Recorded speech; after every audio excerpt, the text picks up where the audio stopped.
તન્નો રુદ્ર પ્રચોદયાત.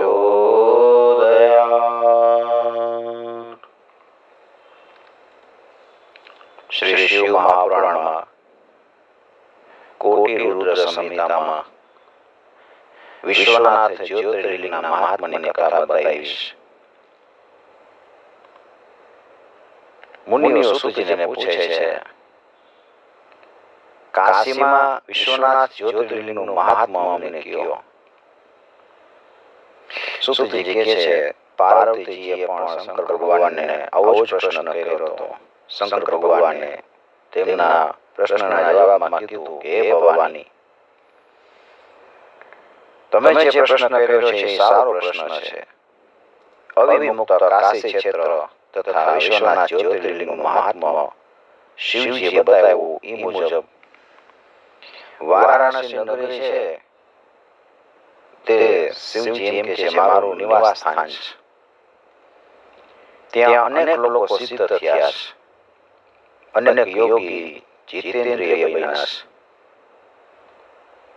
છે અને અનેક પાશુપત વ્રત પાળ્યા છે. શિવજી કહે છે કે મને કાશીમાં રહેવું બહુ ગમે છે. અવિક્તા નામના આ સર્વોત્કૃષ્ટ તીર્થની ખાસ વિશેષતા એ છે કે અહીંયા સર્વ વર્ણના, સર્વ આશ્રમના યુવાન, બાળકો, વૃદ્ધો જે કોઈ આવે અને મૃત્યુ પામે તો એ સર્વ મુક્તિ પામે છે. પવિત્ર હોય કે અપવિત્ર હોય, કન્યા પરણેલી હોય, વિધવા હોય કે સંસ્કાર વિનાની, ગમે તેવી સ્ત્રી હોય ને તે પણ મોક્ષ પામી જાય છે. ચાર જાતના પ્રાણીઓ એટલે કે સ્વેદજ, અંડજ, ઉદભીજ અને જરાયુજ, આ બધા પ્રાણીઓ અહીં મરે તો મોક્ષ પામે છે. શિવજી કહે છે કે દેવી, જ્ઞાની લોકો અને ભક્તજનો એ બે પ્રકારના લોકો તો તીર્થની એને જરૂર નથી, કારણ કે તેઓ ગમે ત્યાં હોય ને પણ મુક્ત જ પામી જાય છે. ભક્તજન અને જ્ઞાની લોકો ગમે ત્યાં હોય એને મુક્તિ મળી જાય, જીવતા જીવન મુક્ત બની ગયા હોય છે અને આયુષ્ય પૂર્ણ થાય ત્યારે મુક્તિ મેળવી લે છે. એમાં સંશય જ નથી. આ તો શિવજી બોલ્યા છે. શિવજી કહે છે કે કાશી ક્ષેત્રમાં જ્ઞાનની જરૂર નથી, નથી કર્મની જરૂર, નથી સંસ્કારની જરૂર. આ મારું ક્ષેત્ર છે, એમાં જે કોઈ આવે ને એને હું મોક્ષ આપી દઉં છું. શ્રી વિશ્વનાથમ કૃતકાશીવાસમ પ્રમિતકર્ણોદિતતારકં ચ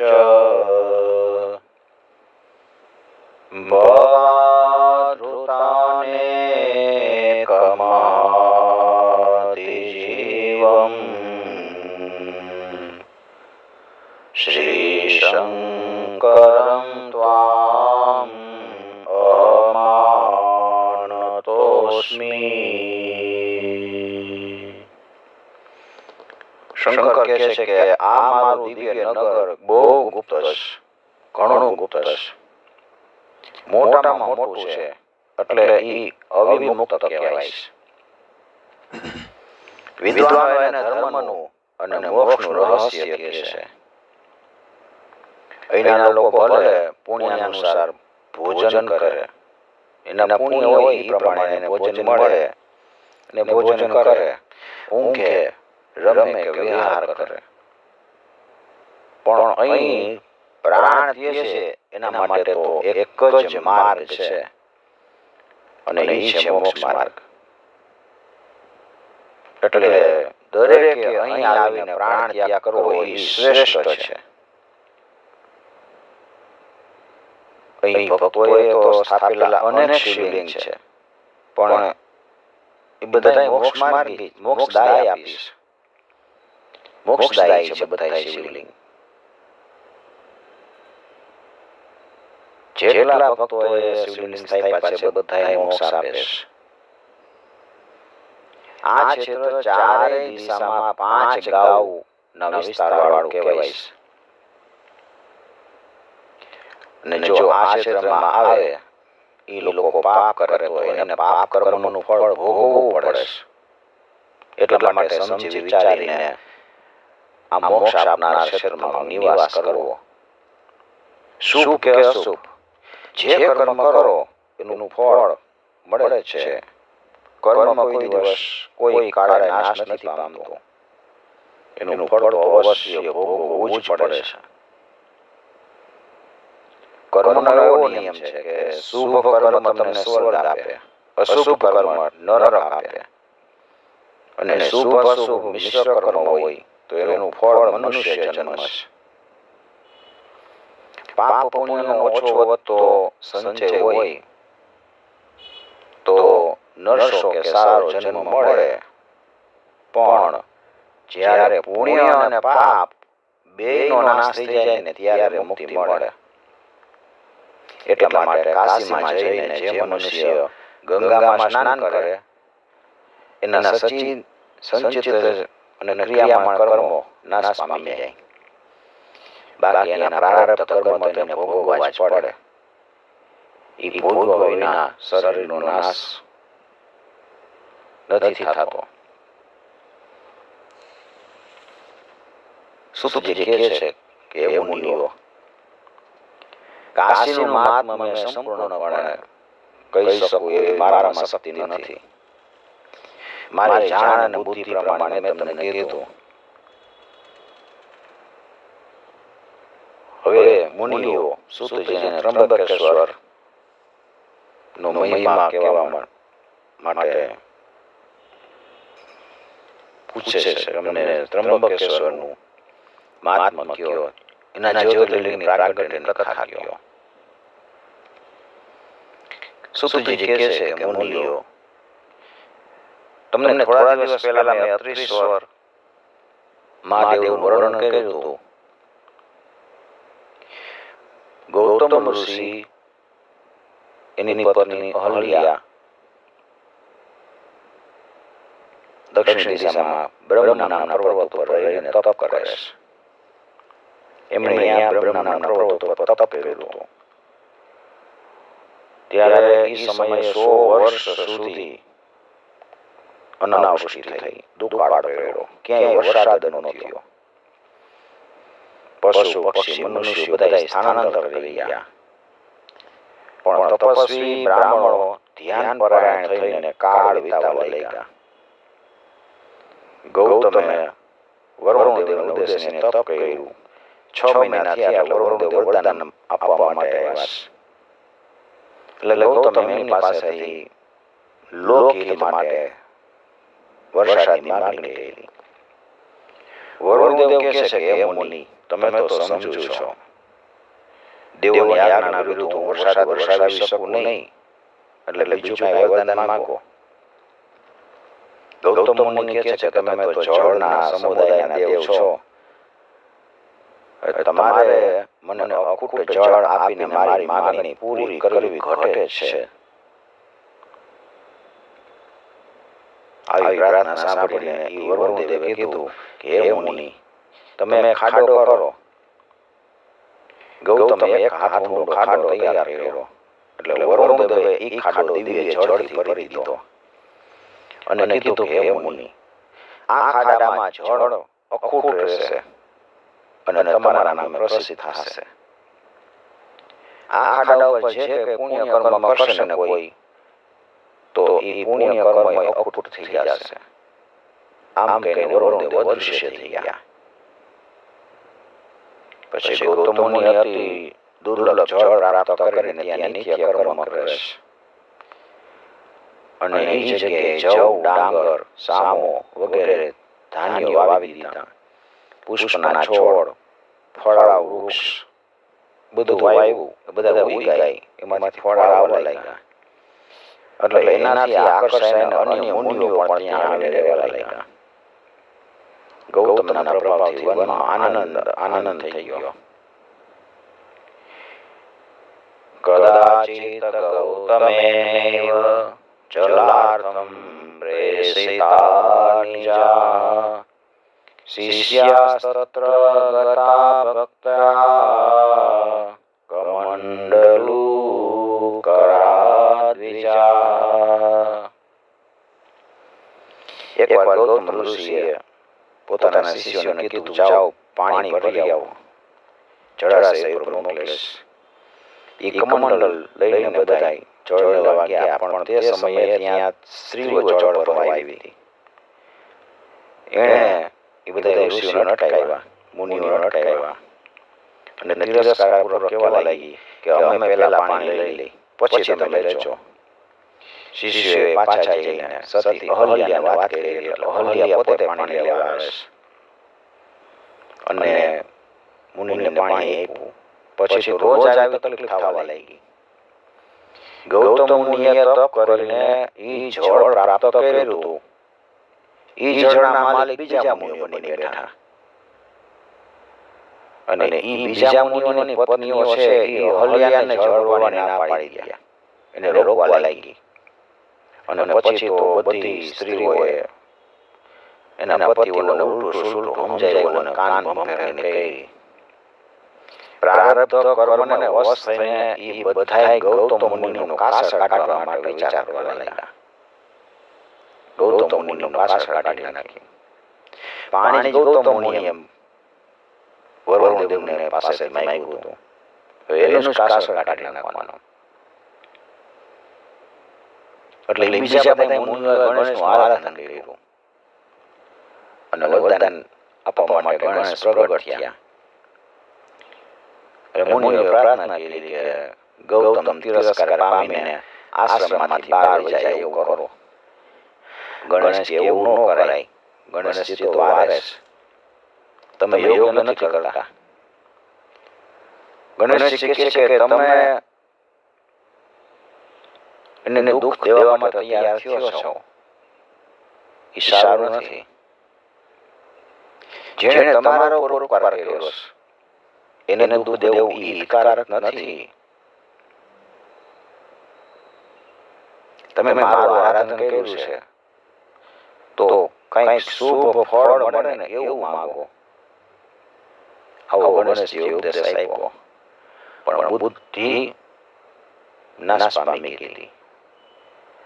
મુનિઓ કહે છે, અમારે તો આ ગૌતમ ઋષિ આશ્રમ છોડીને વયા જાય એવું જોઈએ છે. એટલે ગણેશજી કહે છે કે ભલે તમે માનતા ન હોય તો હું તમને વરદાન આપું, પછી જે થવાનું હોય ભલે થાય. આમ કહીને ગણેશજી અદૃશ્ય થઈ ગયા. વરદાન આપી દીધું. પછી વરદાનના પ્રભાવથી ત્યાં એક આશ્ચર્ય થયું. ગૌતમના ડાંગરના ક્યારામાં ગણેશ પોતે એક દુર્બળ ગાય બનીને ગાયના રૂપમાં અંદર વયા ગયા અને ડાંગર ખાવા લાગ્યા. થોડીક વાર થઈ ત્યાં ગૌતમ ઋષિ આવ્યા. એણે જોયું કે ગાય ડાંગર ચરી જાય છે.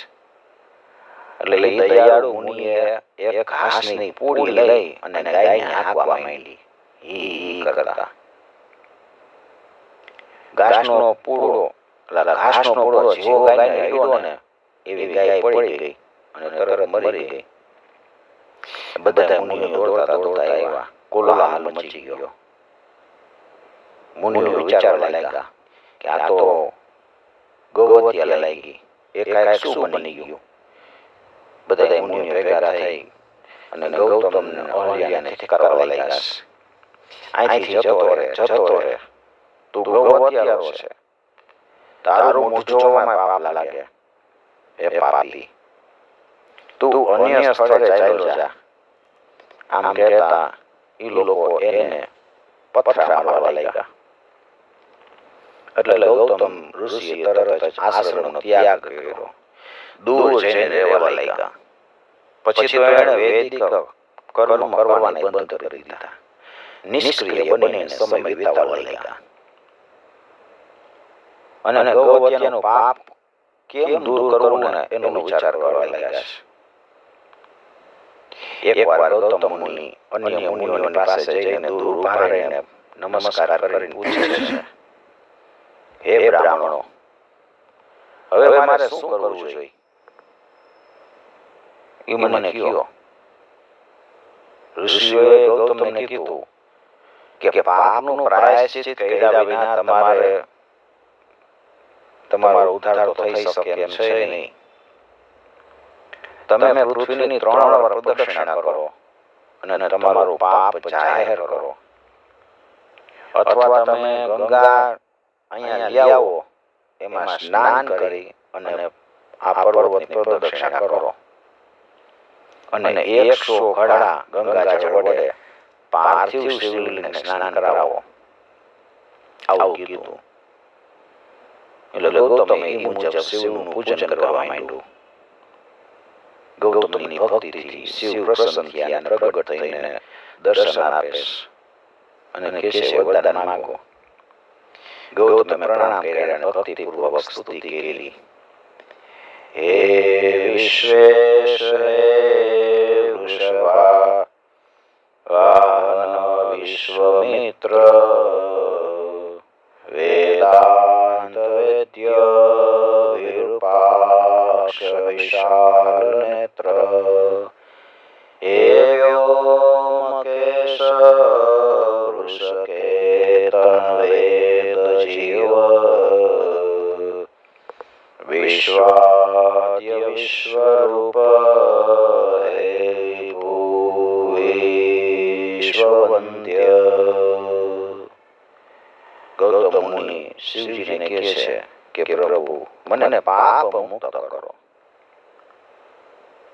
શિવજી બોલ્યા કે હે મુનિ, તમે તો સર્વકાળ પાપ મુક્ત જ છો. તમારી સામે દુષ્ટાત્માઓએ કપટ કર્યું હતું, એટલે ગૌ હત્યારા તો એ છે, તમે નથી. શિવે બીજા મુનિઓના કપટની વાત બધી કહી દીધી. ગૌતમે એ સાંભળીને કીધું કે એ તો મારા ઉપર ઉપકાર કર્યો કહેવાય, નહીતર મને તમારા દર્શન ન થાત. હે પ્રભુ, મારું ગૌહત્યાનું પાપ એ પ્રસિદ્ધ થઈ ચૂક્યું છે, એટલે લોક દ્રષ્ટિએ હું પાપ રહિત અને શુદ્ધ થાવ એ ઈષ્ટ છે. માટે તમે કૃપા કરીને મને ગંગા આપો. આમ કહીને મુનિએ શિવના ચરણોમાં મસ્તક મૂકી દીધું.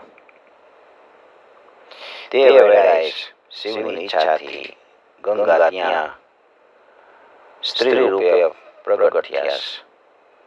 એને પ્રણામ કરીને ગૌતમે કીધું કે હે દેવી, તમે પતિત પાવની છો, જગત આખાને પાવન કરો છો, તો તમે મને પાપ રહિત કરો. શિવે પણ હસતા હસતા કીધું કે બરાબર કહે છે. શિવે અનુમોદન આપ્યું. એટલે ગંગા કહે છે કે ગૌતમ મુનિ,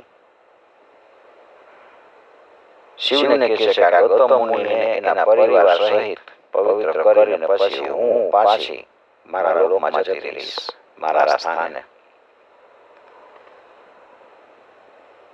શિવે આજ્ઞા કરી, હે દેવી, તમારે કલયુગ જતો રહે અને પછી 28મો વૈવસ્વત મનુ થાય ને ત્યાં સુધી તમારે અહીંયા રહેવાનું. પછી તમે સ્વસ્થાને જઈ શકશો.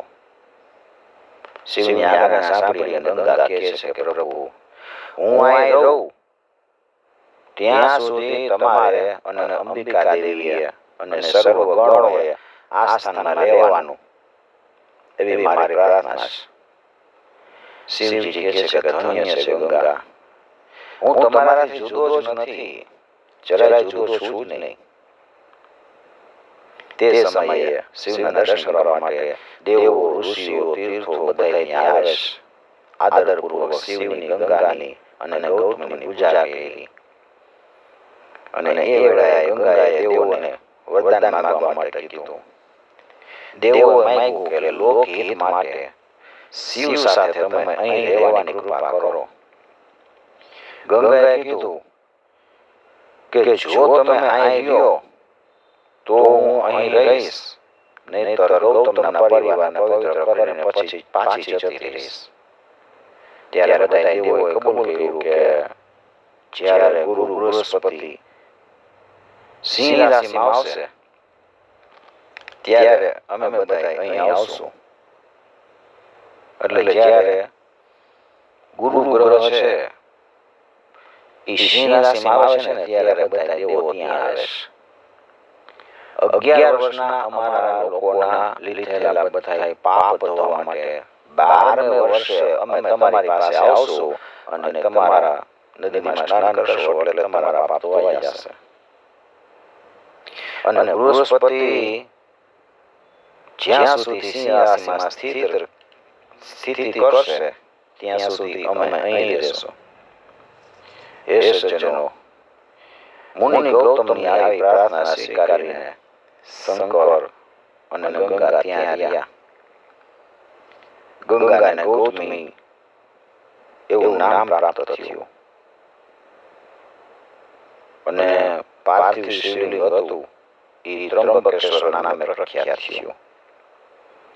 એમાં શિવે વાસ કર્યો એ જ્યોતિર્લિંગ કહેવાનું. જે મનુષ્ય ત્રંબકેશ્વર જ્યોતિર્લિંગના ભક્તિભાવથી દર્શન કરે, પૂજન કરે, સ્તુતિ કરે, એ સર્વ પ્રકારના પાપમાંથી મુક્ત થઈ જાય છે. સુતજી કહે છે કે મુનિઓ, ગૌતમની પ્રાર્થના માની રાખીને ગંગાજીનો પ્રવાહ ઉંબરાના ઝાડની શાખામાંથી બહાર નીકળો. એટલે ગૌતમે એમાં સ્નાન કર્યું. તેમજ ગૌતમના પરિવાર અને અન્ય મુનિઓ સ્નાન કરે છે. એટલે એ પરથી એનું નામ ગંગા દ્વાર એવું પ્રસિદ્ધ થયું. ત્યાં તો ગૌતમના દ્રોહી મુનિઓ બધા ગંગા જળમાં સ્નાન કરવા માટે ત્યાં આવ્યા છે. એ બધા આવેલા જોઈને ગંગાજી અદૃશ્ય થઈ ગયા. એટલે ગૌતમે ગંગાજીને પ્રાર્થના કરી કે આ લોકો મદદથી છકી જઈને દુર્જન બન્યા હતા, પણ એના ઉપર તમે કૃપા કરીને પ્રગટ થાઓ. આકાશમાંથી ગંગા વચન સંભળાણા કે આ લોકો દુષ્ટ અને કૃતજ્ઞ છે, એણે પાખંડ કર્યું છે, એટલે એ મારા દર્શનને પાત્ર નથી. આવું વચન સાંભળીને ગૌતમ મુનિએ ફરીથી પ્રાર્થના કરી કે હે માતા, ભગવાન શંકરનું એવું વચન છે કે અપકાર કરે એના ઉપર ઉપકાર કરવો. અપકાર ઉપર ઉપકાર કરનારા લોકોને લીધે જ આ જગત પવિત્ર બને છે. આપ એ વચનને સત્ય કરો. ફરીથી ગંગા વચન સંભળાણા કે હે ગૌતમ ઋષિ, તમે જે કહો છો એ સત્ય છે, તો પણ આ લોકોએ પ્રાયશ્ચિત તો કરવું જ પડે. તમારી આજ્ઞા અનુસાર તેઓ આ બ્રહ્મ પર્વતને 100 વાર પ્રદક્ષિણા કરશે તો હું તેમને દર્શન આપીશ. દ્રોહી મુનિઓએ એ અનુસાર પર્વતની પ્રદક્ષિણાઓ કરી છે. અને મુનિ ગૌતમની ક્ષમા માંગે છે. પછી ગંગા દ્વારથી નીચેના ભાગમાં ગૌતમે કુશાવર્ત નામે બીજું સ્થાન પસંદ કર્યું. એટલે ગંગા ત્યાં પુનઃ પ્રગટ થયા. દ્રોહી મુનિઓ બધાય ત્યાં સ્નાન કરી સબેંધા બની અને ગૌતમની પ્રશંસા કરી સ્વસ્થાને ગયા છે. સુતજીએ આવી રીતે ગૌતમની પ્રશંસા કરી અને દ્રોહીઓ છૂટ્યા એનું વર્ણન કર્યું. ત્યારે મુનિઓ પૂછે છે કે સુતજી, અમે તો એવું સાંભળ્યું કે મુનિ ગૌતમે દ્રોહીઓને શ્રાપ આપ્યો તો એ કથા કયો. સુતજી કહે છે કે બીજી કથા એવી છે, ગૌતમ મુનિને દુષ્કાળથી પીડાતા ઋષિઓને જોયા અને દયા આવી એટલે એણે વરુણનું તપ કર્યું અને એક અખૂટ જળાશય તૈયાર કરાયું. અહીંયા ડાંગર અને જવનું વાવેતર કરાયું. આવા પરોપકાર મુનિએ લોકો માટે જળ અને અન્નનો પ્રબંધ કરાયો હતો. કોઈ કારણસર એ ઋષિઓના પત્નીઓ ને જળ લેવામાં અપમાન થતું લાગ્યું. એટલે તેઓ પોતાના પતિને ફરિયાદ કરે અને ગૌતમની વિરુદ્ધ ઉશ્કેર્યા. એટલે એણે મળીને એક કૌતુક જેવું કપટ ઊભું કર્યું. એણે બનાવટી ગાય તૈયાર કરી અને ગૌતમના અનાજમાં ચરવા મૂકી. ગૌતમ ઈ ગાયને હાંકવા ગયા અને ઘાસ વડે દૂર કરવા જ્યાં સ્પર્શ કર્યો છે કે તરત જ ઈ બનાવટી ગાય પડી ગઈ. એટલે બધા બ્રાહ્મણો ગૌતમે ગાય મારી નાખી એમ બૂમ પાડતા પાડતા બધા ભેગા થઈ ગયા. પહેલા તો ગૌતમને દુઃખ થયું, પણ એને બરાબર જોયું તો ગાય બનાવટી હતી. એટલે આવું કપટ કરનાર બ્રાહ્મણો પર એને ગુસ્સો ચડ્યો અને એવો શ્રાપ આપી દીધો કે હે બ્રાહ્મણો, તમે મારા જેવા શિવ ભક્તની નિંદા કરો છો. આવી ખોટી ગાય ઊભી કરીને તમે કપટ કરો છો અને ગાય મારી નાખવાનું પાપ મારા ઉપર નાખો છો. એટલે તમે બધા આજથી શિવ માર્ગથી વિમુખ થઈ જાઓ. તમને શિવ ભક્તિમાં કે વેદ માર્ગમાં જરાય શ્રદ્ધા નહીં રહે. તમારા કપાળો માટીથી ખરડાયેલા રહેશે અને લલાટમાં માટીનું લેપન કરનારા તમે નરકના અધિકારી થશો. આ શાપ તમારી વંશ પરંપરાને પણ લાગુ પડશે.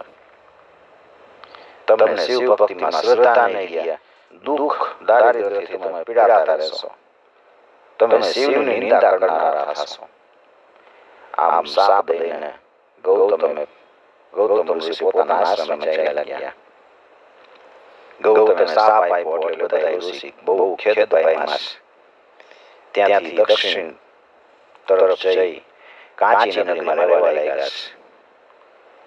સુતજી કહે છે કે આવી રીતે ગૌતમ મુનિએ દુષ્ટ લોકોને શાપ આપ્યો. એ કથા મેં સાંભળી એ પ્રમાણે કીધીશ. ઓ